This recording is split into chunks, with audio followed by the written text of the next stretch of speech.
श्री दुर्गा नवरात्रि व्रत कथा 9 दिन जरूर करें। इस कथा का पाठ सभी 9 देवियों की मिलेगी कृपा। नवरात्रि में माँ दुर्गा के 9 अलग अलग स्वरूपों की पूजा की जाती है।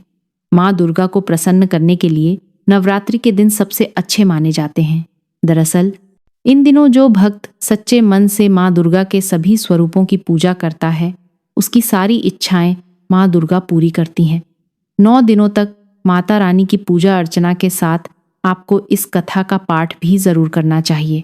श्री दुर्गा नवरात्रि व्रत कथा करने से आपको सभी 9 देवियों की कृपा प्राप्त होगी। बृहस्पति जी बोले, हे ब्रह्मा जी, आप अत्यंत बुद्धिमान, सर्वशास्त्र और चारों वेदों को जानने वालों में श्रेष्ठ हो। हे प्रभु, कृपा कर मेरा वचन सुनो।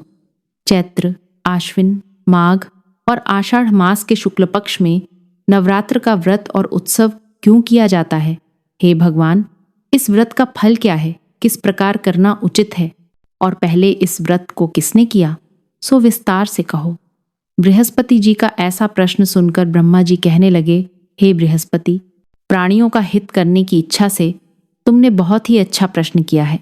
जो मनुष्य मनोरथ पूर्ण करने वाली दुर्गा, महादेवी, सूर्य और नारायण को ध्यान करते हैं, वे मनुष्य धन्य हैं।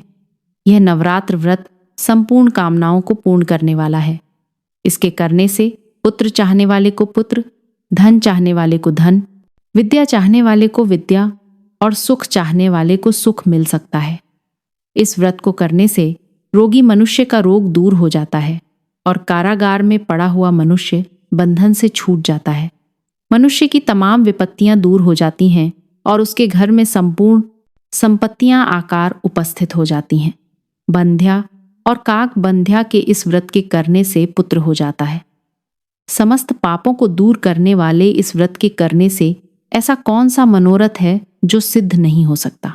यदि व्रत करने वाला मनुष्य सारे दिन का उपवास न कर सके तो एक समय भोजन करे और उस दिन बांधवों सहित नवरात्रि व्रत की कथा श्रवण करे। हे बृहस्पति, जिसने पहले इस महाव्रत को किया है उसका पवित्र इतिहास मैं तुम्हें सुनाता हूँ। तुम सावधान होकर सुनो। इस प्रकार ब्रह्मा जी के वचन सुनकर बृहस्पति जी बोले, हे ब्राह्मण, मनुष्यों को कल्याण करने वाले इस व्रत के इतिहास को मेरे लिए कहा। मैं सावधान होकर सुन रहा हूँ। आपकी शरण आए हुए मुझ पर कृपा करो। ब्रह्मा जी बोले, पीठत नाम के मनोहर नगर में एक अनाथ नाम का ब्राह्मण रहता था। वह भगवती दुर्गा का भक्त था। उसके संपूर्ण सद्गुणों से युक्त मानो ब्रह्मा की सबसे पहली रचना हो। ऐसी यथार्थ नाम वाली सुमति नाम की एक अत्यंत सुंदर कन्या पैदा हुई। वह कन्या सुमति अपने घर के बालकपन में अपनी सहेलियों के साथ क्रीड़ा करती हुए इस प्रकार बढ़ने लगी, जैसे शुक्ल पक्ष में चंद्रमा की कला बढ़ती है। उसका पिता प्रतिदिन दुर्गा की पूजा और होम किया करता था। उस समय वह भी नियम से वहां उपस्थित होती थी। एक दिन वह सुमति अपनी सखियों के साथ खेलने लग गई और भगवती के पूजन में उपस्थित नहीं हुई। उसके पिता को पुत्री की ऐसी असावधानी देखकर क्रोध आया और पुत्री से कहने लगा कि हे दुष्ट पुत्री, आज प्रभात से तुमने भगवती का पूजन नहीं किया। इस कारण मैं किसी कुष्ठी और जय माता दी दरिद्र मनुष्य के साथ तेरा विवाह करूंगा। इस प्रकार कुपित पिता के वचन सुनकर सुमति को बड़ा दुख हुआ और पिता से कहने लगी कि हे पिताजी, मैं आपकी कन्या हूं। मैं आपके सब तरह से अधीन हूं। जैसी आपकी इच्छा हो मेरा विवाह कर सकते हो। होगा वही जो मेरे भाग्य में लिखा है। मेरा तो इस पर पूर्ण विश्वास है। मनुष्य न जाने कितने मनोरथों को चिंतन करता है, पर होता वही है जो भाग्य में विधाता ने लिखा है। जो जैसा करता है उसको फल भी उस कर्म के अनुसार ही मिलता है, क्योंकि कर्म करना मनुष्य के अधीन है पर फल देव के अधीन है। जैसे अग्नि में पड़े हुए तृणदी उसको अधिक प्रदीप्त कर देते हैं, उसी तरह अपनी कन्या के ऐसे निर्भयता से कहे हुए वचन सुनकर उस ब्राह्मण को अधिक क्रोध आया। तब उसने अपनी कन्या का एक कुष्ठी के साथ विवाह कर दिया और अत्यंत क्रुद्ध होकर पुत्री से कहने लगा कि जाओ जाओ, जल्दी जाओ, अपने कर्म का फल भोगो। देखें केवल भाग्य भरोसे पर रहकर क्या करती है। सब प्रकार से कहे हुए पिता के कटु वचनों को सुनकर सुमति अपने मन में विचार करने लगी कि अहो, मेरा बड़ा दुर्भाग्य है जिससे मुझे ऐसा पति मिला। इस तरह अपने दुहक का विचार करती हुई वह सुमति अपने पति के साथ वन चली गई और भयानक वन में कुशायुक्त उस स्थान पर उन्होंने वह रात बड़े कष्ट से व्यतीत की। उस गरीब बालिका की ऐसी दशा देखकर भगवती पूर्व पुण्य के प्रभाव से प्रकट होकर सुमति से कहने लगी कि हे ब्राह्मणी, मैं तुम पर प्रसन्न हूं।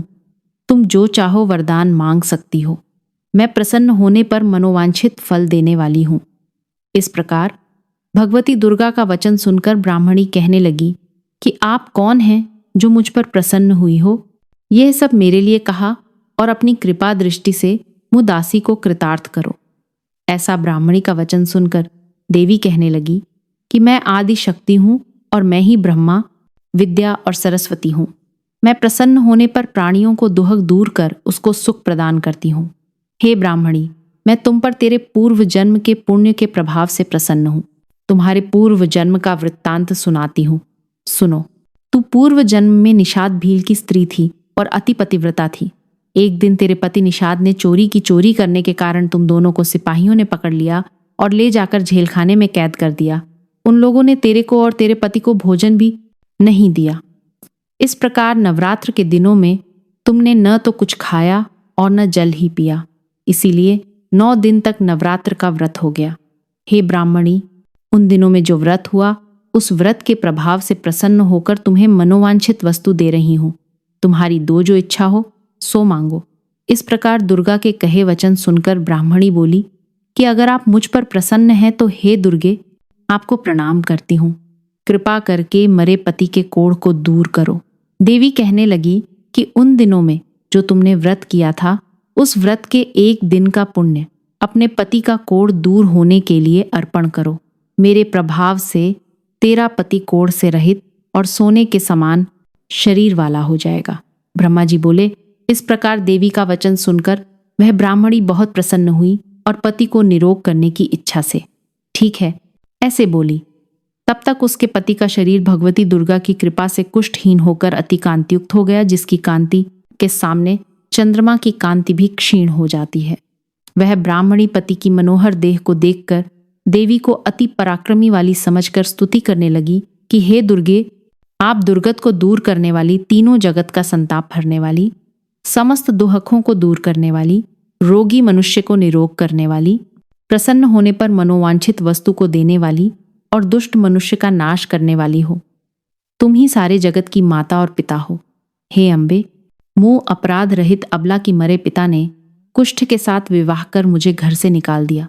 उसकी निकाली हुई मैं पृथ्वी पर घूमने लगी। आपने ही मेरा इस आपत्ति रूपी समुद्र से उद्धार किया है। हे देवी, आपको प्रणाम करती हूँ। मुझ दीन की रक्षा करो। ब्रह्मा जी बोले कि हे बृहस्पते। इसी प्रकार उस सुमति ने मन से देवी की बहुत स्तुति की। उससे की हुई स्तुति सुनकर देवी को बहुत संतोष हुआ और ब्राह्मणी से कहने लगी कि हे ब्राह्मणी, तुम्हारे उदयल नाम का एक अति बुद्धिमान, धनवान, कीर्तिवान और जितेंद्रिय पुत्र शीघ्र ही होगा। ऐसा भाग कहकर वह देवी उस ब्राह्मणी से फिर कहने लगी कि हे ब्राह्मणी, और जो कुछ तेरी इच्छा हो वही मनोवांछित वस्तु तुम मांग सकती हो। ऐसा भगवती दुर्गा का वचन सुनकर सुमति बोली कि हे भगवती दुर्गे, अगर आप मेरे पर प्रसन्न हैं तो कृपा कर मुझे नवरात्रि विधि बताइए। हे दयावती, जिस विधि से नवरात्र व्रत करने से आप प्रसन्न होती हैं उस विधि और उसके फल को मेरे लिए विस्तार से वर्णन करें।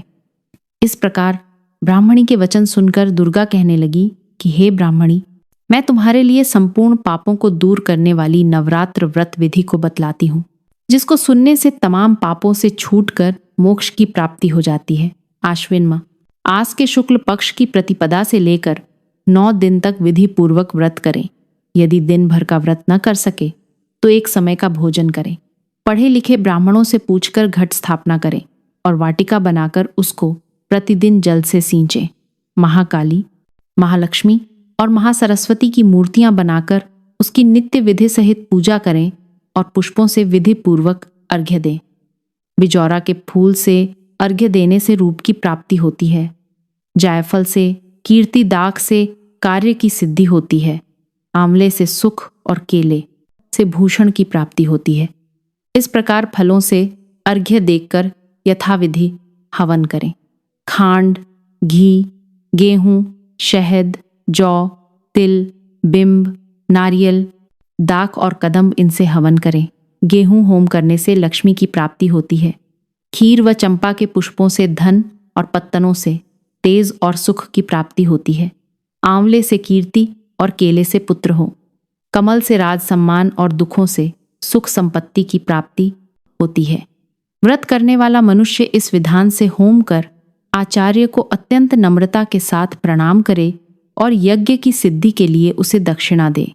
इस महाव्रत को पहले बताई हुई विधि के अनुसार जो कोई करता है उसके सब मनोरथ सिद्ध हो जाते हैं। इसमें तनिक भी संशय नहीं है।